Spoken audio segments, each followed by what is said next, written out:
Hello everyone, Jeff from Respawn Studios back with episode 2 of Meet Your Maker. Today I'm going to sound off about the raging debate of PlayStation 4 versus Xbox One. These are my opinions based on the facts that I am aware of. I know Gino and Matt feel slightly different about some policies, and probably very different on some others, but this is what I have to say.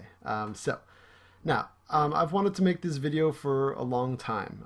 When I finally got my webcam yesterday, I made several versions of it, but because of different audio issues and rendering, like converting things, it kept messing up, so I just made the short video I did. But also yesterday I was able to see one of the stupidest videos ever that really fueled my passion to want to make this video now. If you're aware of the big gaming websites like Kotaku and GameSpot, GameSpot has a weekly feature called The Point with a British guy that sounds off about different things. He makes some jokes that sometimes are funny, sometimes aren't. And yesterday it was about how the Xbox is really failing and is losing this console war. And his points, I was like, with each one, I was like, are you kidding me? Like, that's exactly what I wanted to say in the video. That is why Microsoft is winning right now. So, alright, you might already be like, oh god, I'm not going to watch this as a Microsoft fanboy, but I'm not, believe me. Alright, so, gamers, we need to talk. If I'm like reading, I wrote this like long speech. I wanted to be sure I got to all of these points, so I'm going to be looking at this Word document I have, so don't mind if my eyes are like going back and forth like that. So there's a crap ton of idiocy pervading the internet, and it needs to cut it the fuck out. People leaving comments on gaming sites like Kotaku, GameSpot, what they post on YouTube videos that even reference PS4, Xbox One are crazy. These people are apparently like the hardcore gamers that want to sign up to leave comments on gaming sites and videos, but they seem like the less informed people. Like, shouldn't they know stuff before they post? No, it's the internet. Let's all be stupid, is basically what's going on. So, if those people are hardcore gamers, I am hesitant to call myself a hardcore gamer at that point. I read more about games than most, probably, and I teach English at a local college. I'm all about reading and writing. I'm all about that stuff.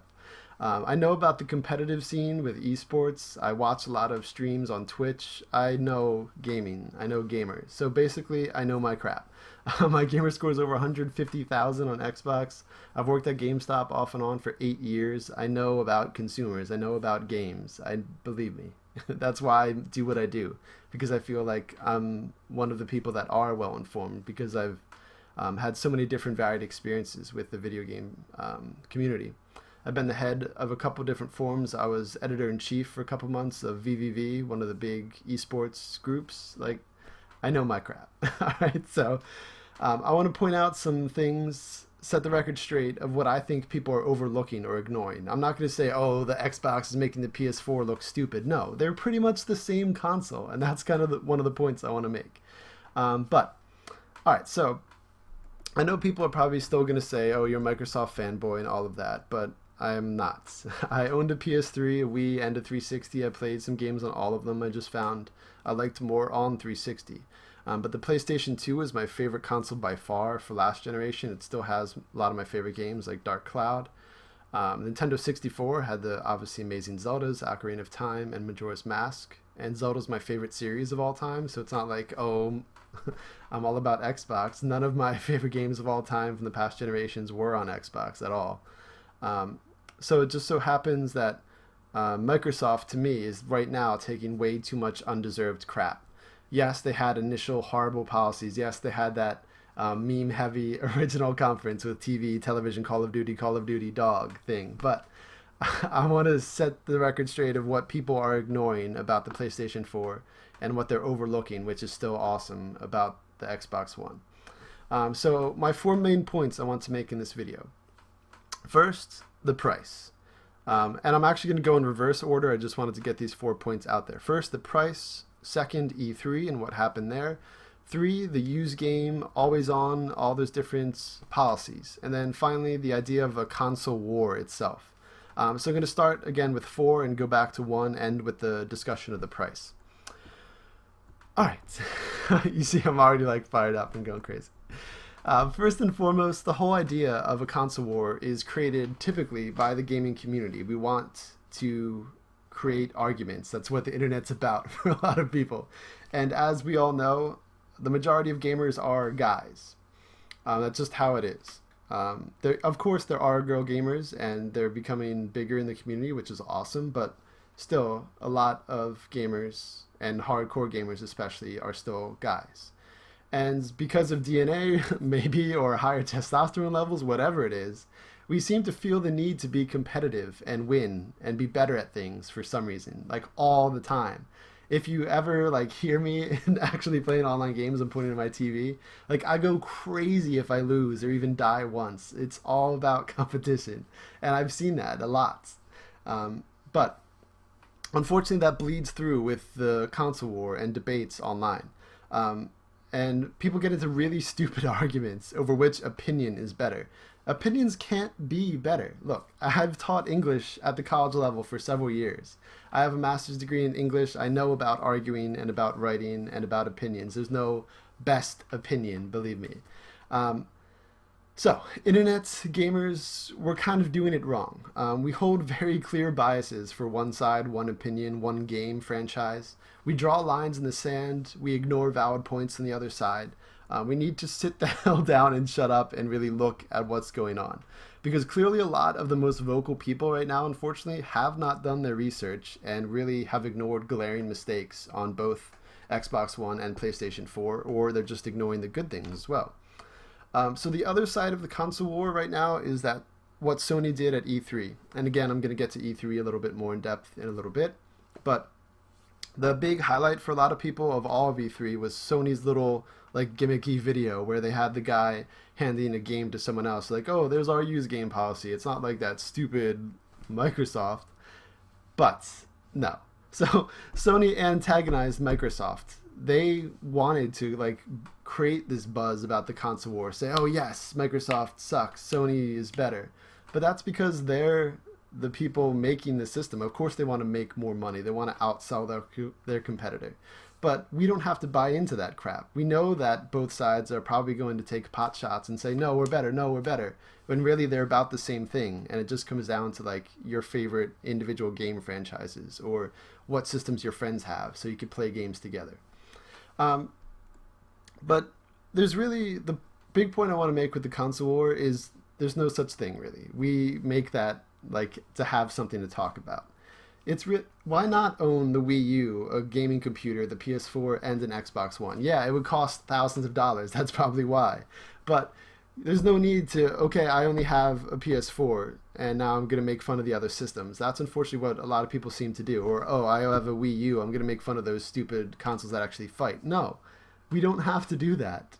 Just do what you like. Who cares what other people are passionate about? Let them be passionate about what they're passionate about. It's crazy. All right, so second on this list is use games policies and online policies. So Microsoft is taking a lot of its heat because of its original policies at their announcement conference, where they mentioned the Kinect has to always be plugged in for the system to function, how the system has to be connected to the internet once every 24 hours or it won't be able to work offline even, and things like that. So, where was I? Okay. So that original conference, Microsoft took a lot of its crap again because they announced those policies and they kind of didn't really get to games. They showed off the big sports franchises. They ended with Call of Duty, but the only other game whatsoever was that little teaser from Remedy and Sam Lake. So most of the show dealt with talks of casual gamers enjoying TV, Netflix. They had that thing with Price is Right, and all of that. So the more hardcore gamers, really the only ones that would watch like announcement conferences in the middle of a day on the internet, were really turned off by that because they didn't really address any games or gaming policies that people would be interested in. If anything, they turned those people off. And that seems to be, okay, the divide was created and people don't seem to be able to move past that. So Sony, after they announced the PlayStation 4 long before the Xbox One, they didn't really say anything about their policies. They showed off Killzone, they showed off some tech demos, which were amazing, of course. But they didn't really get to policies. They waited for E3. And then at E3, they made fun of Microsoft. But again, I'll get to that. Um, Microsoft has now changed a lot of its policies since E3, and really now that's what's gone crazy with this console war debate. People are like, oh, they're flip-flopping, they're changing. Well, shouldn't they listen to gamers? Like, they're trying to make it right. I mean, but also now let's look at these policies. The console having to be connected to the internet once every 24 hours. That is the first thing they got rid of. All of these policies I'm about to talk about have now gone to the wayside, but I also want to point out how they weren't really that bad to begin with. People were kind of blowing them out of proportion. Oh, lemon Snapple. I can live on lemon Snapple. But, okay, so, yeah, it sounds horrible. The console had to be connected to the internet once every 24 hours.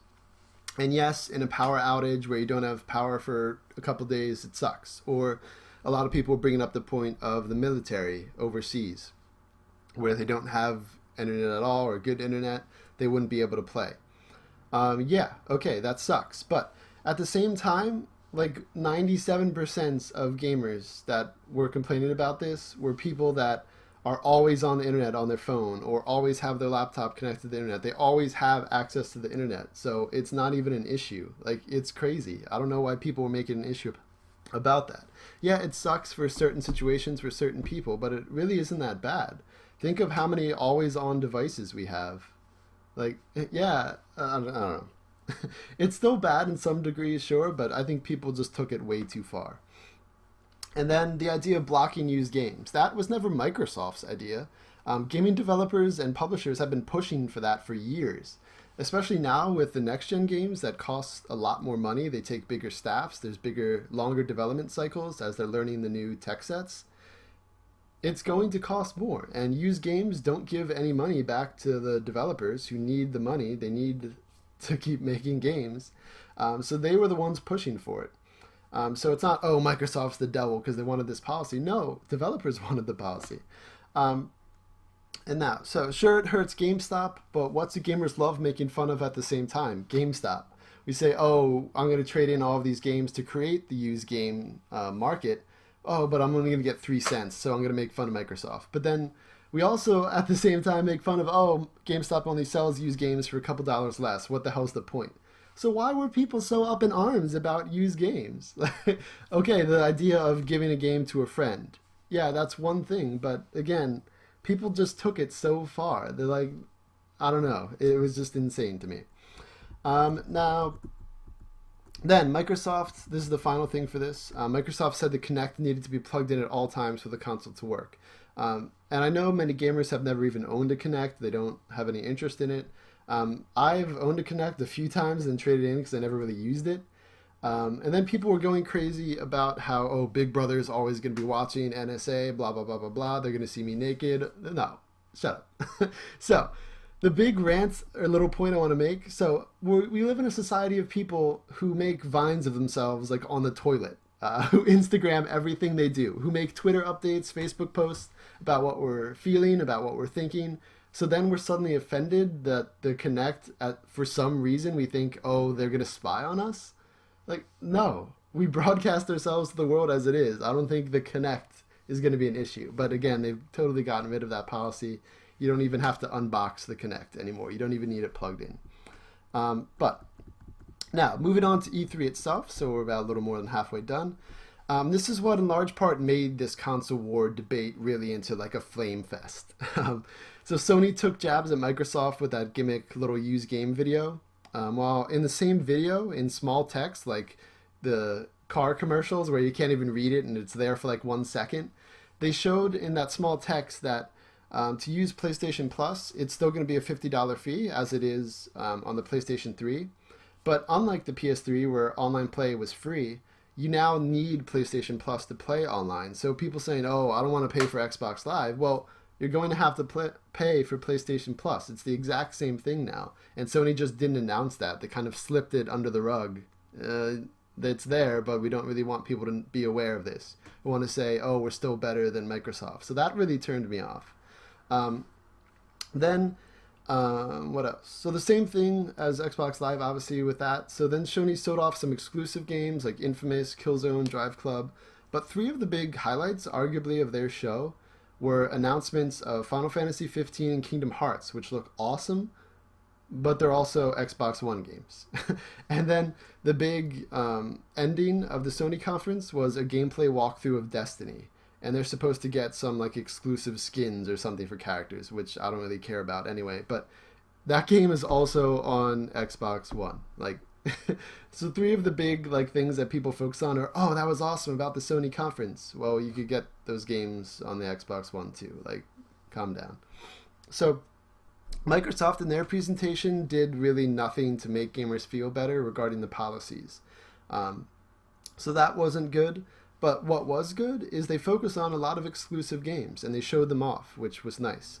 Dead Rising 3, Rise, the Project Spark demonstration was really cool to me, and some others.